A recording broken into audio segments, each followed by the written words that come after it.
sebelum mendengarkan firman Tuhan, sekarang kita berdoa terlebih dahulu ya. Mari kita berdoa, lipat tangannya, tutup matanya. Tuhan Yesus, kami bersyukur kepadamu karena hari ini kami punya waktu yang baik untuk mendengarkan firman Tuhan. Ini anak-anak-Mu yang membuka hati kami untuk diisi oleh firman Tuhan. Kami mau mendengar firman Tuhan dengan baik. Terima kasih. Dalam nama Tuhan Yesus kami berdoa. Amin. Tolong, ada anak hilang. Ada anak hilang. Tolong, ada anak hilang. Wah, anak-anak. Malam itu di suatu desa, bapak-bapak ribut heboh mencari anak yang hilang. Siapa anak yang hilang itu ya anak-anak? Rupanya di kampung itu ada anak yang bernama Rudi. Rudi hilang. Dia tidak pulang ke rumah. Kenapa Rudi bisa hilang ya anak-anak? Wah, anak-anak, malam itu bapak-bapak rame. Mereka memutus. Rudi hilang. Wah, anak-anak, Rudi tidak pulang-pulang dari siang. Rupanya Rudi bermain sama teman-temannya seharian. Dan sampai malam dia belum pulang. Ada di mana Rudi ya? Wah, anak-anak, ternyata Rudi lagi nangis. Saya nggak bisa pulang. Saya takut. Aduh, saya takut. Wah, anak-anak, Rudi tersesat di hutan karena dia keasikan main.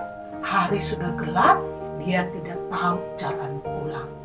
Anak-anak, Rudi nangis. Dia menyesal sekali karena dia main seharian. Dia menangis, dia bilang, harusnya malam ini saya bisa merayakan Natal sama orang tua saya. Sekarang saya nggak bisa pulang. Aduh, gimana? Wah, anak-anak, kalau kamu tersesat, hilang, gak bisa pulang, gimana perasaan kamu? Pasti kamu takut seperti Rudi. Rudi sangat ketakutan. Orang banyak bapak-bapak di desa itu mencari Rudi sambil memukul kentongan supaya Rudi bisa mendengar panggilan dari orang-orang yang mencari dia. Anak-anak, tahukah kamu dan saya juga adalah orang-orang yang hilang, orang yang tersesat. Kamu dan saya bukan tersesat di hutan. Kamu dan saya bukan hilang karena tidak tahu jalan pulang ke rumah. Anak-anak, di Alkitab dikatakan, di Roma 3 ayat 23 dikatakan, semua orang telah berbuat dosa dan telah kehilangan kemuliaan Allah. Anak-anak, kamu dan saya adalah orang-orang berdosa. Kamu dan saya tersesat di dunia ini karena sering melakukan dosa. Anak-anak, dosa yang kamu dan saya buat satu kali saja. Misalnya, kamu sudah bohong satu kali. Kamu sudah tidak taat satu kali. Kamu sudah malas satu kali. Itu sudah cukup membuat kamu dan saya hilang di dunia ini. Kamu dan saya tidak bisa masuk ke dalam surga. Anak-anak, dosa membuat kamu dan saya rusak. Rusak apanya ya? Pikirannya, hatinya, perbuatannya. Dan itulah yang menyebabkan kamu dan saya disebut orang-orang yang terhilang, orang-orang yang tersesat di dunia ini. Nah, Rudi tersesat di dalam hutan. Dia nggak bisa pulang ke rumah. Anak-anak, malam itu harusnya Rudi merayakan Natal dengan orang tuanya di rumah. Tetapi Rudi malam itu lagi nangis. Saya nggak bisa pulang. Gimana, saya nggak bisa pulang. Anak-anak, Rudi yang hilang, Rudi yang tersesat di hutan dicari oleh orang banyak supaya dia bisa pulang. Nah, sekarang bagaimana dengan kamu dan saya? Kamu dan saya adalah orang berdosa. Kamu dan saya adalah orang yang terhilang, yang tersesat di dunia ini. Anak-anak, Alkitab memberitahukan kepada kita, Allah begitu mengasihi kamu dan saya yang berdosa. Allah tidak menghendaki kamu dan saya hilang atau binasa karena dosa. Allah tidak menghendaki kamu dan saya terus tersesat di dunia ini. Allah mau mencari dan menyelamatkan kamu yang berdosa. Bagaimana cara Allah mencari dan menyelamatkan kamu? Anak-anak, di dalam Alkitab dituliskan bahwa karena Allah begitu mengasihi kamu dan saya yang berdosa, Dia mau datang ke dunia menjadi manusia. Itulah cara Allah mencari kamu dan saya, supaya kamu dan saya tidak hilang karena dosa. Ketika Allah menjadi manusia, Dia menepati janjinya untuk menjadi juru selamat. Peristiwanya dicatat di dalam Alkitab. Di dalam Lukas pasal 2 ayat 10 dan 11 dikatakan begini. Lalu kata malaikat itu kepada mereka, "Jangan takut, sebab sesungguhnya aku memberitakan kepadamu kesukaan besar untuk seluruh bangsa. Hari ini telah lahir bagimu juru selamat, yaitu Kristus Tuhan di kota Daud." Wow, berita yang menggembirakan, berita yang mendatangkan sukacita besar.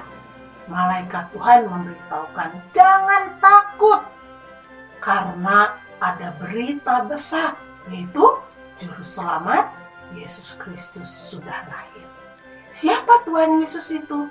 Tuhan Yesus adalah Allah yang rela menjadi manusia untuk mencari kamu dan saya orang berdosa. Anak-anak, waktu Tuhan Yesus datang ke dunia ini menjadi manusia, anak-anak malaikat Tuhan memuji Allah. Mereka bersorak-sorai menyambut kedatangan juru selamat ke dunia ini. Di dalam Lukas 2 ayat 14, bala tentara surga memuji Allah. Mereka berkata seperti ini, "Kemuliaan bagi Allah di tempat maha tinggi, dan damai sejahtera di bumi di antara manusia yang berkenan kepadanya." Wah, anak-anak, waktu Tuhan Yesus lahir ke dunia, datang untuk mencari dan menyelamatkan manusia yang berdosa, seluruh bala tentara surga memuji dan memuliakan Allah. Anak-anak, para gembala membawa berita itu juga kepada Yusuf dan Maria yang waktu itu sudah menyaksikan, dan mereka mengalami sendiri bagaimana Tuhan Yesus lahir ke dunia ini. Maria dan Yusuf dipakai oleh Allah untuk menjadi orang tua dari bayi Yesus yang lahir ke dunia sebagai manusia. Anak-anak, Tuhan Yesus datang ke dunia ini bukan hanya jadi bayi kecil terus, tetapi tujuan Tuhan Yesus datang ke dunia ini adalah untuk mencari dan menyelamatkan orang berdosa, orang yang hilang, yang tersesat di dunia ini, termasuk kamu dan saya. Nah, anak-anak, ketika dewasa, Tuhan Yesus rela menderita. Dia diejek, dia dihina, dia diludahin, dia dipukulin, dia dicambuk, dia diberi mahkota duri, dan tangan kakinya dipaku di kayu salib. Untuk apa? Untuk membuktikan kasihnya yang begitu besar kepada kamu dan saya yang berdosa. Tuhan Yesus kemudian menyerahkan nyawanya di kayu salib. Dia mati untuk memikul seluruh hukuman dosa kamu dan saya. Anak-anak, Tuhan Yesus datang ke dunia ini untuk mencari kamu dan saya yang hilang karena dosa. Apakah Tuhan Yesus mati terus? Alkitab mengatakan, pada hari yang ketiga Tuhan Yesus bangkit dari kematian. Dia mengalahkan maut, dia mengalahkan dosa.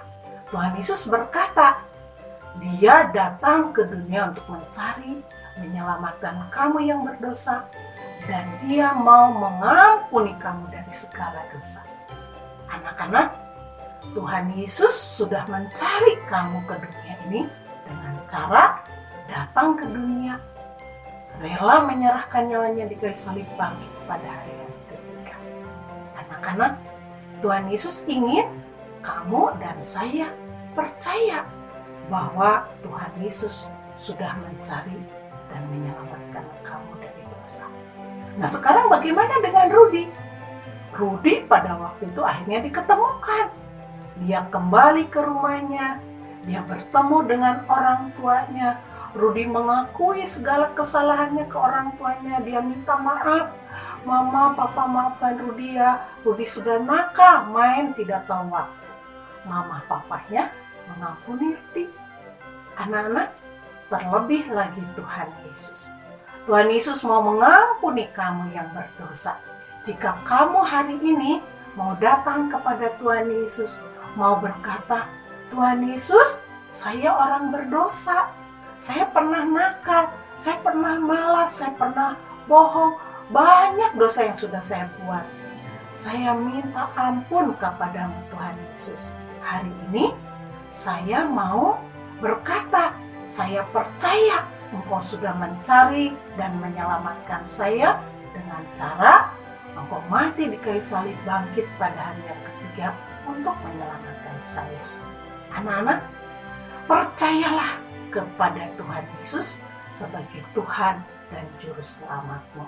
Anak-anak, kita akan mengulang ayat hafalan kita hari ini, yaitu dari Lukas 19 ayat 10. Ayo kita akan ucapkan bersama-sama ya. Lukas 19 ayat 10. "Sebab Anak Manusia datang untuk mencari dan menyelamatkan yang hilang." Anak-anak, Tuhan Yesus sudah datang ke dunia ini mencari dan menyelamatkan kamu yang berdosa. Hari ini, adakah anak-anak yang mau mengaku percaya kepada Tuhan Yesus sebagai Tuhan dan Juru Selamatnya? Angkat tangannya. Puji Tuhan. Kalau kamu percaya kepada Tuhan Yesus sebagai Tuhan dan Juru Selamatmu, Alkitab mengatakan seperti ini. Di 1 Yohanes 1 ayat 7b. 1 Yohanes 1 ayat 7b berkata, "Dan darah Yesus anaknya itu menyucikan kita daripada segala dosa." Anak-anak, ketika kamu percaya kepada Tuhan Yesus, hatimu yang kotor karena dosa disucikan, dibersihkan dari segala dosa. Tuhan Yesus membuat hati kamu bersih. Dan pada saat yang sama, Tuhan Yesus berjanji, ketika kamu dan saya percaya kepadanya, Yohanes 3 ayat 16 berkata, "Karena begitu besar kasih Allah akan dunia ini, sehingga ia telah mengaruniakan anak yang tunggal, supaya setiap orang yang percaya kepadanya tidak binasa, melainkan beroleh hidup yang kekal." Pada saat kamu percaya kepada Tuhan Yesus, kamu sudah memperoleh kepastian hidup yang kekal. Kamu pasti akan masuk ke dalam surga. Kamu sudah pasti diampuni dari segala dosa. Dan anak-anak, ketika kamu ada di dunia ini, karena kamu sudah percaya Tuhan Yesus berjanji di dalam Ibrani 13 ayat 5b.